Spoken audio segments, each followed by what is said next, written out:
mu gitabo c'imigani igice ca 2:10 handitse ngo kuko ubwenge buzokwinjira mu mutima wawe kandi kumenya kuzonezereza ubugingo bwawe. Umva ukuri, gufungura mwijoro ugafungura amasaha agiye, ibyo bifungurwa bitera ingaruka mbi ku buzima bwawe. Ubizi canke utabizi, ibyo ni isoko y'indwara nyinshi zibangamiye amagara y'abantu ku isi. Abantu benshi ro ku isi bafungura mwijoro cane. Hari abantu bajya saa 2 z'ijoro, saa 3, saa 4, saa 6, kubera iyi si irimo ubuzima buguma bugorana. Abantu bagakora amasaha 28 kuri 28, hari n'abajya na saa 8 z'ijoro, saa 5 bari mu ngendo. Ibyo bintu ako kamenyero ko gufungura mwijoro abantu batebye, ibyo bifise ingaruka mbi ku magara yacu. Mu miryango myinshi usanga umuntu w'umubyeyi agaburira abana saa 3 z'ijoro, saa 4, saa 2, abana bagaca baryama bahejeje kurya. Ibyo bintu rero bifise izihe ngaruka? Mu mategeko agenga ubuzima bwacu, ubushakashatsi bwerekana yuko umuntu wese akuze akuriye kuryama amasaha 7 kugeza ku 8. Birumvikana neza yuko saa 3 uba wageze mu buriri ukaryama. Ariko ibyo ku bantu benshi ntabwo ari uko bavyumva. Birumvikana kugira uryama amasaha 7 kugeza ku 8 utezwa kuba wariye nka saa 9, saa 10, saa 11 kugeza basi nka 6, kuko ubushakashatsi kandi bukavuga yuko umuntu ategerezwa kuryama haheze amasaha 2 canke 3 yariye. Rero abantu benshi ibyo ntabwo bazi ko bifise ingaruka mbi ku buzima bwabo iyo bariye batebye. Bifise rero izihe ngaruka? Mushobora kubisoma mu gitabo citwa Corse cha Dr Pamplona Roger, mu gusoma kubisoma mu gitabo citwa Ministère de la Guérison, ibi n'ibindi bitabo byinshi bivuga ku buzima bwacu. Ingaruka rero bifise nizihe? Iya mbere dushaka kubabwira nuko ku bantu babizi, iyo umuntu aryamye mu ijoro asinziriye ugiye kuryama, ubwonko buraruhuka. Hari umutima ntabwo ukora nkuko wakora ku murango. Ubushuhe umubiri ukora bukeye.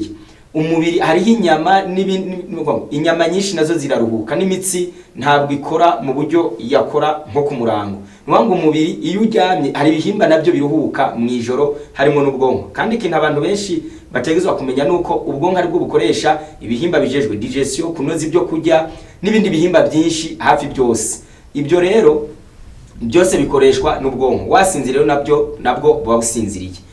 Kufungura rero mwijoro cyane bifise izihe ngaruka? Ariko iyo tuvuze cyane no gufungura nka saa 2, saa 1, saa 3, saa 4, saa 5. Hari abantu benshi mu bisagara ubona umuntu w'umugore agiye gusuma saa 3, saa 4, saa 2, ibyo byo kurya akaba atangura kubiteka. Ibyo bintu rero ntabwo byemewe. Bifise rero ingaruka nyinshi dushaka kubabwira. Iya mbere biteye ibyo twakoshema ni indoto mbi. Hari abantu barota ibiroto bibi, kabona urunje rumwirukako, uruntu ruje kumujya, uruntu rw'ibyinyo, uruntu abantu bakararaba, umuntu agakoma induru ngo gwarirundiye, abantu bakarota ibintu atari byo, bakarara bagangabuka. Ibyo bintu biterwa nuko umuntu yafunguye mu ijoro, bitewe nuko iyo digestion izo njya umubiri ushaka umushishito ushaka kuzinoza, kandi ubwonko bwasinziriye. Ako kajagari kinjya ziri mu mushishito kandi waryamye, kandi ubwonko bujejwe gutuma umushishito unoza neza izo fungurwa, usuka ko amaside kwizo fungurwa nka pepsine na chlorhydrique. Ubwo bwonko nabwo bwaruhutse. Ako kajagari niyo digestion iri kikogwa, ubwonko n'umubiri bisa n'ibyaruhutse. Ibyo bintu nibyo bitera izo ndoto mbi. Ico ni kimwe ca kabiri. Umuntu abyuka yashavuye. Uwo muntu abyuka yashavuye, wamubwa ati mwaramutse, ngo ntumbona, bitewe nuko yararanye ibyo kujya mu ndi. Ikindi naco muzobisuzume ibyo wariye bipfubusa. Hari igihe kenshi muzobisuzume, hari igihe umwana yariye ibyo kujya mu ijoro ugaca umubwira aje kuryama, iyo mu gatondo adashwe adahwa bya bindi nyene yariye, ndwa ngo ntaco umubiri wabikoze ko waririye n'ubundi busa. Ikindi naco twababwira nuko bitera ico bitwa hallucination. Ndamaire kwa ibinyoma ngo nabonye gucya, umuntu akarara nibyo kujya bikarara mu mushishito bikamutera hallucination mu bwonko, agatangura kuvuga ngo Imana yanyeretse, ngo nabonye Yesu, ngo twe twagiye mu ijuru, ngo n'abamarayika. Iryo juru ryo mu ndoto ntabwo ryanditse, ijuru n'iryo mu nyandiko. No kwizera iby'Imana, ukizera Yesu, ugashira mu ngira ijambo ry'Imana. Ibyo bintu by'indoto hari umuntu akubwira ati jewe nta munsi nta joro na rimwe ryohera ntarose. Ibyo bintu biterwa nuko abantu benshi bamwe barara n'uburuhe, bakarara n'ibyo kujya mu mishishito yabo bitaranozwa ngo bibe digere. Bitera rero n'izindi ngaruka mbi dushobora kubabwira. Umuntu abyuka atafise appetite yo gufungura mu gatondo canke kunyubuye.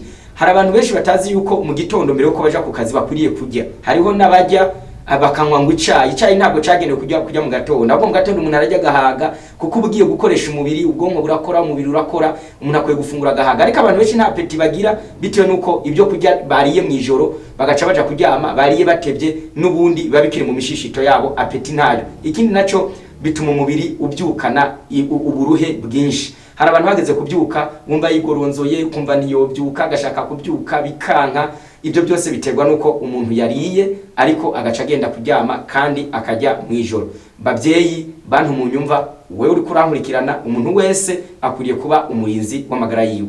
Amagara rero ngo namazi aseseka ntibayora. Abantu benshi baragwara indwara nyinshi bakamana imishishito irimwo ingorane zitandukanye, apeti kabura, gushavura, umuntu ari umuntu ari irite, ashavuzwa n'ubusa bice no gufungura mwijoro kandi ugacugenda kuryama. Gaburira rero abana kare, fungura saa 9 biremewe nibyo byiza, fungura saa 11, fungura saa 10, umuryango ube wahejeje gufungura, abana bakine, muterame, hageze saa 2, abandi saa 2 n'usu saa 3 muje gusinzira.